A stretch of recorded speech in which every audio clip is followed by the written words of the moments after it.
Hello viewers, আসসালামু আলাইকুম। Welcome to রিমাস cooking recipes. তো বন্ধুরা, আজকে আবার চলে আসলাম নতুন আরেকটি রেসিপি নিয়ে আপনাদের মাঝে। তো দেখে নিশ্চয়ই বুঝতে পারছেন আমি আজকে কি তৈরি করতে যাচ্ছি। হ্যাঁ বন্ধুরা, আমি আজকে আমের প্যানকেক তৈরি করে দেখাবো। পাকা আম দিয়ে খুব সুন্দর সুস্বাদু প্যানকেক তৈরি করা যায়, আর বাচ্চারা কিন্তু খুবই পছন্দ করে এই প্যানকেক খেতে। ছোট বড় সবাই খুবই পছন্দ করবে এই রেসিপিটি। তাহলে চলুন দেখে নেওয়া যাক কীভাবে তৈরি করতে হয়। তো এখানে আমি দুইটা পাকা আম নিয়ে নিয়েছি, একদম পাকা টসটসে আম নিয়ে নিয়েছি। আর এই আমটা কিন্তু খুবই মিষ্টি, তো অবশ্যই মিষ্টি দেখে আমটা বাছাই করবেন, সেক্ষেত্রে কিন্তু রেসিপিটি খেতে খুবই ভালো লাগবে। টক আম দিয়ে কিন্তু খুব একটা রেসিপি করলে ভালো লাগে না, সেজন্য পাকা আম নিয়ে নেবেন। তো আমের খোসাটা আমি খুব সুন্দর মতো ছাড়িয়ে নিব। তো এবার কিন্তু আমি আমের যে জুসটা সেটা বের করে নিব। তো দেখুন, আমি কিন্তু আমের জুসটা বের করে নিয়েছি আর খুব সুন্দর মতো করে কিন্তু ম্যাশ করে নিয়েছি। এ পর্যায়ে দিয়ে দিব স্বাদ মতো চিনি। আমি এখানে প্রায় 1.5 কাপ পরিমাণ চিনি দিয়ে দিয়েছি। আপনারা আপনাদের পছন্দ অনুযায়ী চিনিটা অ্যাড করতে পারেন, যে যেমনটা মিষ্টি খেতে পছন্দ করেন। তো এখন চিনি আর আমটা আমি একটা হ্যান্ড উইচের সাহায্যে খুব সুন্দর করে মিক্সড করে নিব। দেখুন, চিনিটা খুব সুন্দর মতো গলে গিয়েছে। আমি বেশ অনেকক্ষণ ধরেই কিন্তু এটা মিক্সড করে নিয়েছি। এ পর্যায়ে দিয়ে দিয়েছি আমি এখানে 2 টেবিল চামচ পরিমাণ রান্নার তেল।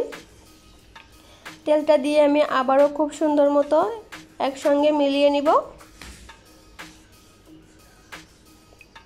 তো আমার তেল দিয়ে কিন্তু মিক্সড করা হয়ে গিয়েছে। এ পর্যায়ে দিয়ে দিব 1 চিমটি পরিমাণ লবণ।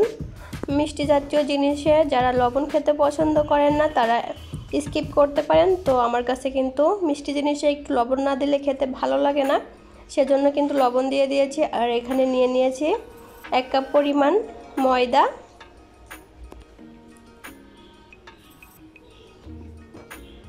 আর দিয়ে দিব বেকিং পাউডার। আমি এখানে 1 চা চামচ পরিমাণ বেকিং পাউডার দিয়ে দিব। 1 কাপ ময়দায় আমি 1 চা চামচ পরিমাণ বেকিং পাউডার দিব। তো আমি 1 চা চামচ পরিমাণ বেকিং পাউডার দিয়ে দিয়েছি।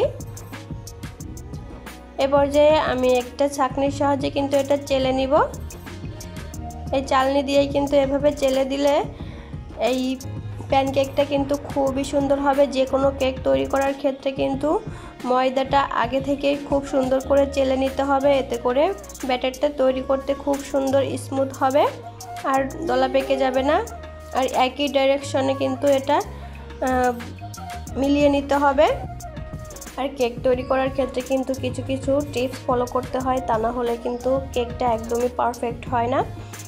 কেকটা ফুলতে চায় না, বা কেক তৈরি করার পরে কেকটা বসে যায়, বিভিন্ন ধরনের সমস্যার সম্মুখীন হতে হয়। সেজন্য কিন্তু কিছু টিপস ফলো করতে হবে।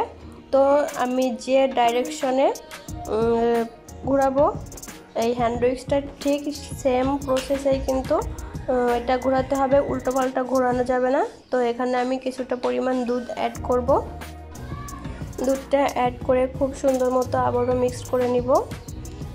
আপনারা কিন্তু দেখতেই পাচ্ছেন আমি কিন্তু সেম একই প্রসেসে কিন্তু এটা ঘুরিয়ে ঘুরিয়ে অ্যাড করছি। তো এখানে কিন্তু বেশ অনেকটা পরিমাণ দুধ বেঁচে গিয়েছে, আমার পুরোটা দুধ কিন্তু লাগেনি। এখানে 1 কাপ পরিমাণ দুধ নিয়েছিলাম।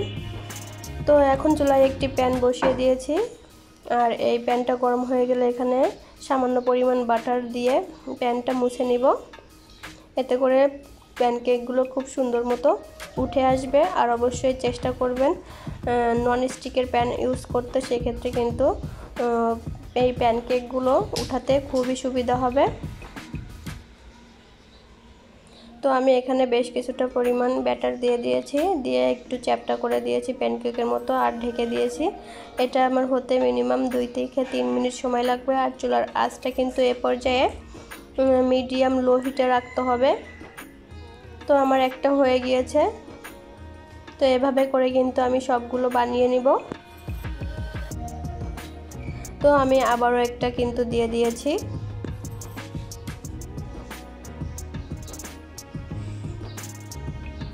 দিয়ে কিন্তু আমি আবারও ঢাকনা দিয়ে ঢেকে রাখবো। এটা হওয়া পর্যন্ত অপেক্ষা করব।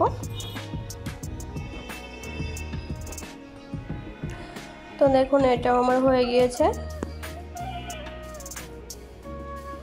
এটাও কিন্তু আমি উঠিয়ে নিচ্ছি। আর এভাবে কিন্তু আমি সবগুলো প্যানকেককে একই সেম প্রসেসে বানিয়ে নিব।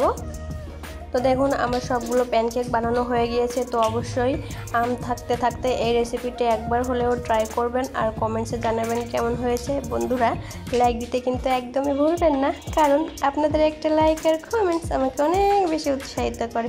আমার ভিডিওটি দেখার জন্য সবাইকে অসংখ্য ধন্যবাদ। আল্লাহ হাফেজ।